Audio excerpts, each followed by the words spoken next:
Buenos días, queridos pasajeros. Junto con la azafata Laura Garnica, les damos la bienvenida al primer vuelo en la cápsula del tiempo mediante el cual podrán conocer la historia de la economía. Gracias por preferir nuestra aerolínea muy tan ajena, esperamos sea de su total agrado. Nuestro primer destino es el mundo antiguo. En aquella época la economía no era considerada ciencia, sino parte de la filosofía. Se definía como el conocimiento sobre el manejo de asuntos domésticos hasta que en 1615 Montesquieu la empezó a relacionar con los asuntos públicos en su Tratado de Economía Política. Posteriormente, a finales del siglo XIX, Marshall decidió llamarla únicamente economía. En dicho tiempo se realizaron aportes relacionados con la producción, el comercio, las clases sociales y demás. Cayo Graco también se destacó gracias a su propuesta de promover obra pública en Roma. El sistema de intercambios conllevó a que la legislación de contratos comerciales y mano de obra evolucionara y también al surgimiento de un sistema monetario basado en metales preciosos. Dentro de las monedas más antiguas encontramos el electro, el cual tenía forma de riñón. El avance del pensamiento económico fue interrumpido por la caída del Imperio Romano de Occidente. En el año 367 se establecieron 500 yugas como límite de la cantidad de tierra comunal que una persona podía tener.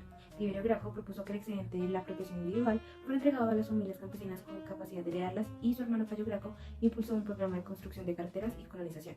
Augusto volvió el matrimonio obligatorio para promover el crecimiento de la población, ya que el campo carecía de mano de obra. Esto inspiró a Virgilio para que creara un poema sobre la vida campesina. En el siglo XIX, Alfredo el Grande decretó que todo hombre debía tener señor. Los griegos se aproximaron a lo que hoy en día conocemos como ciencia económica. Entre los autores importantes encontramos a Jenofonte, quien se centró en la administración del patrimonio a cargo de las mujeres. Platón analizó la estructura política y económica del Estado, y al igual que Jenofonte consideraba que el ser humano era la variable fundamental de la economía política y que la división del trabajo era la fuente fundamental para lograr mayor eficiencia y productividad. Rechazaba el interés individual y apoyaba el Estado autoritario y coercitivo. Por otro lado, Aristóteles fue el autor que más aportes le realizó a la economía. Su pensamiento se relacionaba con la felicidad, la justicia, los bienes y la naturaleza. Consideraba al hombre como un animal racional que hacía parte de la polis y defendía la propiedad privada. Fue una fuente de inspiración de los escolásticos, un grupo de profesores de las universidades dominicas cuyo pensamiento era despreciado según Luigi Cosa y Robert. Alejandro Magno era uno de ellos y consideraba que el monopolio era una confabulación para manipular los precios. También se encontraba Santo Tomás, el escolástico más importante, que intentó justificar la propiedad privada e indicaba que cuando alguien se sacrificaba mucho por vender cierto bien, tenía derecho a cobrar un sobreprecio. Por otro lado, Enrique de Frimaria se interesaba por la necesidad común, Jean Buridan realizó un aporte importante en el concepto de demanda efectiva, Nicolás de Oresme le reconoció un valor real al dinero y Antonio Florencia junto con Bernardino de Siena sintetizaron el pensamiento escolástico y avanzaron hacia un concepto subjetivo de valor. La escuela Salamanca partió de la concepción de usura de Santo Tomás. Domingo de Soto estaba en contra del cobro de intereses en condiciones lícitas. Martín de Azpilicueta y Jean Bodino expusieron la teoría cuantitativa del dinero y gracias a Diego de Covarrubias, las teorías de la escuela se convirtieron en una doctrina oficial de la Iglesia y parte del derecho canónico. Ahora nos encontramos en la Edad Media. Allí los aportes se basaban en la relación clero-hedonismo, en los cuales resaltaba la ética y la religión. Queridos pasajeros, ahora nos encontramos en la época preclásica. Sabemos que la Edad Media se caracterizó por formas de organización política feudal y un sistema económico señorial, autárquico y con un escaso avance científico. Esto se empieza a desestructurar con la apertura de las rutas comerciales con el Extremo Oriente y la gran acumulación de metales preciosos de las naciones europeas debido a la conquista de América. Así es como entendemos que la economía preclásica fue un punto fundamental en la formación de los mercados y el nacimiento de la ciencia económica. Ahora hablaremos del mercantilismo, cuya noción aparece en el siglo XVI y se consolida en el siglo XVII y es caracterizado por ser un pensamiento económico de la época en que se construyeron mercados nacionales europeos aprovechando el impulso que daba el incremento de la demanda externa generada por nuevas rutas comerciales. Ahora bien, en la última etapa del mercantilismo surge la fisiocracia, la cual replantea la agricultura y propone mejoras al sistema de captación de recursos fiscales, esto fundamentado en la capacidad de la tierra para producir riqueza. Dentro de los autores principales se encuentra Jean-Baptiste Colbert, creador de la contabilidad moderna. Él propone la intervención gubernamental para proteger y apoyar la industria francesa. Sigue el señor Thomas More, cuyo principal objetivo era el crecimiento de la riqueza nacional, y él creía que esto se podía lograr mediante el comercio. William Perry es destacado por sus aportes a la teoría del dinero y del valor. Él intentó hacer aportes sobre la relación entre los valores del trabajo y la tierra entre sí. También está Bernard Mandeville, quien en su obra La fábula de las abejas habla de que el egoísmo podría producir beneficios para todos a través de la cooperación inconsciente. Esto más adelante Smith lo llamaría la mano invisible. Richard Cantillon tenía un pensamiento moderno, como el de establecer los principios básicos de la economía mediante el proceso de razonamiento y la recopilación de estos datos para utilizarlos en el proceso de verificación de sus principios. David Hume era un crítico del mercantilismo y él decía que las políticas mercantilistas eran efímeras y que a largo plazo estas serían inútiles y serían sobrepasadas por la realidad. Pasajeros neogranadinos, nos encontramos en la época clásica, momento histórico en el cual se empieza a considerar la economía como ciencia. Los autores clásicos tienen muy pocas ideas originales. Sin embargo, es muy importante destacar que fueron promotores de la idea de economía abierta, pues le dieron apertura al comercio exterior y consideraban que la economía tenía un orden natural. La industrialización tuvo un papel importante principalmente por los cambios que produjo en la economía de Inglaterra. Gengis Khan promovió el comercio con Occidente y permitió que Europa avanzara en diferentes ciencias. Los mongoles promovieron el papel moneda y realizaron valiosos aportes. Su importancia fue reconocida por Weatherford. En general se destacó la propiedad privada, la competencia perfecta, el equilibrio del pleno empleo y la intervención del Estado. Entre los autores encontramos a Adam Smith, quien sostenía que el mundo económico existía junto con una armonía natural y rechazaba la intervención gubernamental. Promulgaba la división del trabajo, clasificó el capital, se interesaba en la teoría de la distribución de la renta y creó el equilibrio natural, el cual se orientaba por los intereses individuales del mercado. Por otro lado está Bentham, quien influyó en la reforma de la estructura administrativa del gobierno británico, en el derecho penal y en el procedimiento jurídico en general.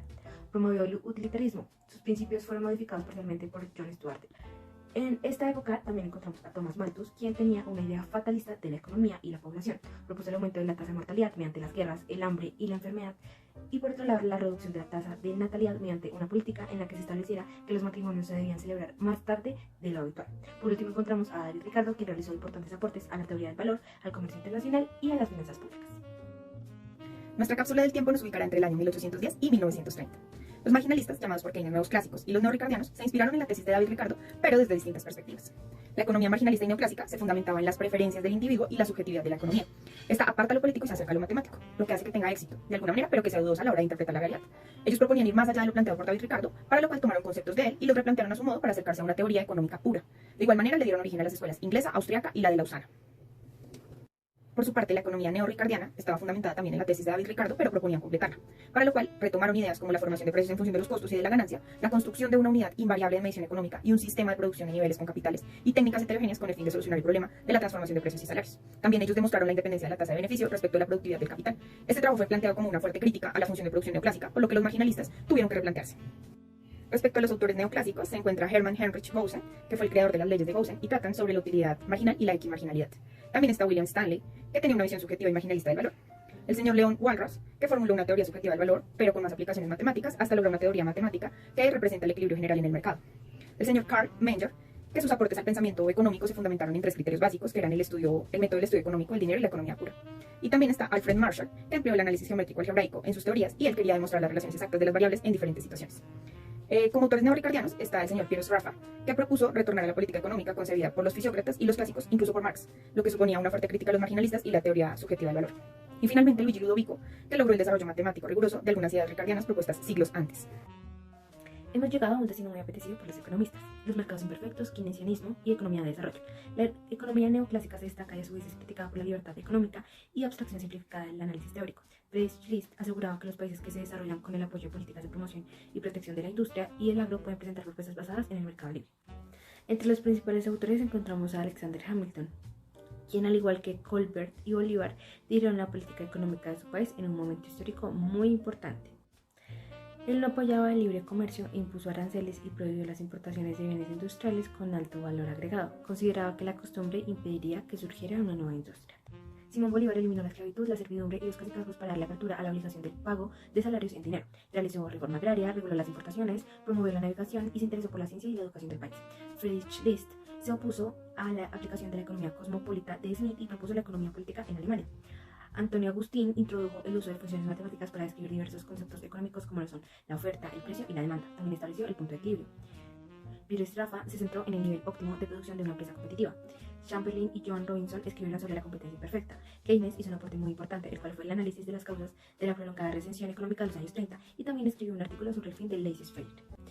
Paul Davidson señalaba que las explicaciones neoclásicas sobre el dinero no eran satisfactorias. Paolo Silos Lavini estudió el caso de la determinación del precio en un mercado oligopólico relativamente concentrado. Adrian Gut se propuso explicar los determinantes del margen de ganancia a largo plazo. Raúl Prebisch fue el pionero más importante de la economía del desarrollo.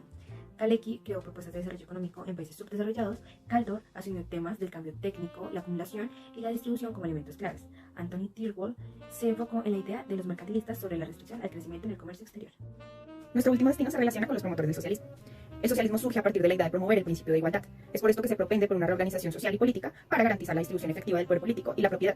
Para esto, diversos autores plantean variedad de modelos sociales, políticos y económicos en los que se encontraban propuestas. Estas propuestas casualmente no siempre eran incluyentes, pero también plantearon cambios, algunos parciales, otros totales, respecto del sistema social, político y económico, así como el uso de la fuerza o los medios pacíficos para cumplir con estos objetivos propuestos. Entre los principales autores del socialismo se encuentra Comte de Saint, quien fue un crítico de la propiedad privada, pues él consideraba que era una fuente de disturbios. Está Charles Fourier, quien no creía necesario la abolición de la propiedad privada, ya que si se reunía ricos y pobres, las diferencias entre ellos iban a desaparecer. Por otro lado está Robert Owen, quien promovió el sindicalismo. Él creía que la humanidad podría avanzar siempre y cuando se mejoraran las condiciones económicas y morales de los individuos. Simón Bolívar, él creyó en los ideales de la Ilustración y cuestionó las injusticias cometidas a nombre de la libertad en el proceso de industrialización. Y finalmente está Carlos Marx, quien hablaba de la forma como las clases sociales participan en la propiedad productiva, la producción y la distribución del ingreso. Esto define el modo de producción. Informamos que nuestro vuelo ha finalizado. Nuevamente nos encontramos en la Universidad Militar Nueva Granada, sede principal de nuestra aerolínea. Gracias por preferirnos.